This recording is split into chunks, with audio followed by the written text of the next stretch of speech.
Warning, the following contains spoilers. Watch at your own risk. Oh, just kidding. Eve! Eve! Oh, God. Now what, Mark? You can't save her and fight us both. The latest season of Invincible has brought some of its most exciting moments yet, but as is often the case with anything that generates buzz, not everyone's happy. While fans were thrilled by a thrilling tease for the upcoming Invincible War, they were less than impressed with the revamped design of Dr. Levi Angstrom.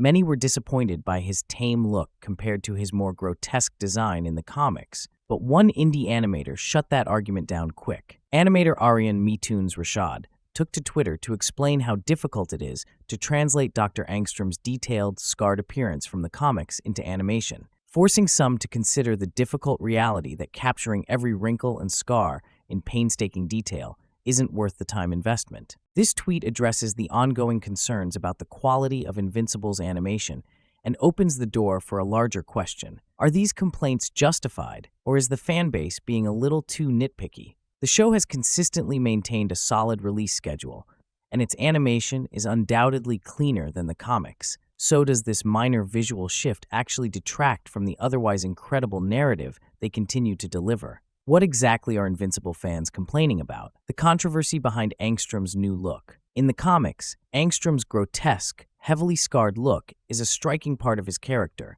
contributing to his menacing presence. However, the character's design is noticeably less intense in the animated version. While some fans see this as a downgrade, Angstrom still retains his threatening demeanor in the show. His narrative role hasn't changed, and he still embodies the menace he does in the comics. The fact that he is just as dangerous, even without the same level of physical disfigurement, speaks to the strength of his character in the show's story, rather than relying on visual shock value.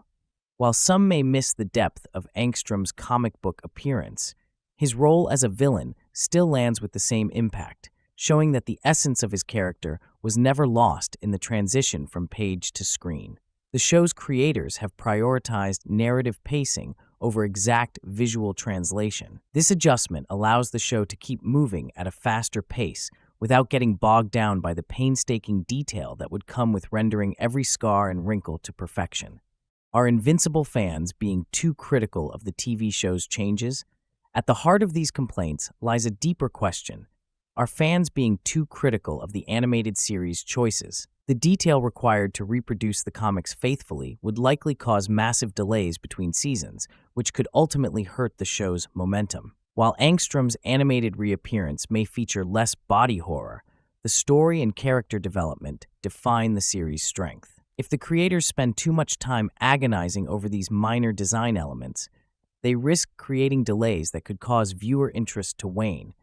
The decision to simplify certain elements to maintain a quicker production schedule is smart.